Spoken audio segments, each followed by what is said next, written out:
Average speed does not matter, and here's why. So average speed does tend to be always a matter of discussions when it comes about cycling, especially beginners. I mean, we talked about it all the time when we were beginners. Now, after 8 seasons of cycling, I clearly am convinced that average speed is just a number and does not matter at all. Now, here's why. A few things, a few points.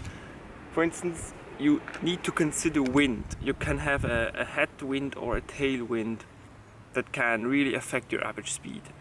Of course, a tailwind will boost your average speed, a headwind will hinder it, so lower it down. Other things are mountains, steep mountains with a gradient that varies all the time. You can have like 10% slopes that will really slow you down. Then you have again a 5% slope, so it varies all the time. You can't really count on average speed, especially going up a steep mountain. Then you have rough roads versus smooth roads. Here in Switzerland we have really good roads, but also that can be quite different. For instance, in Italy I had some roads that are really rough. In Thailand I rode on some of the smoothest roads on earth.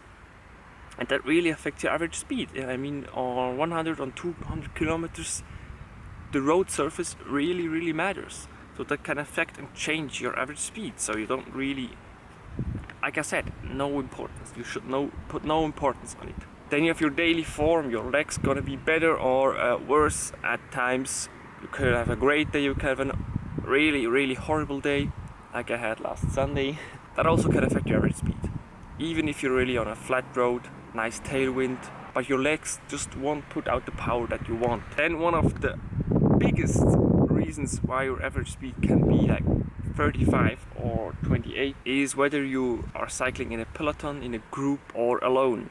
Because drafting in a slipstream is one of the things that can change your power, your heart rate, or your average speed up to 30%.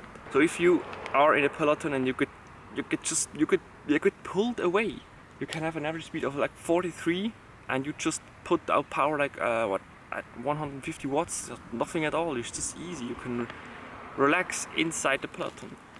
But if you ride alone, 43 are gonna really hard to hold. Like for 5 minutes, it's quite possible that will be a nice 5-minute test, but anything longer than 10 kilometers will be really hard. Of course, that again depends on the road, on the slope, on the wind.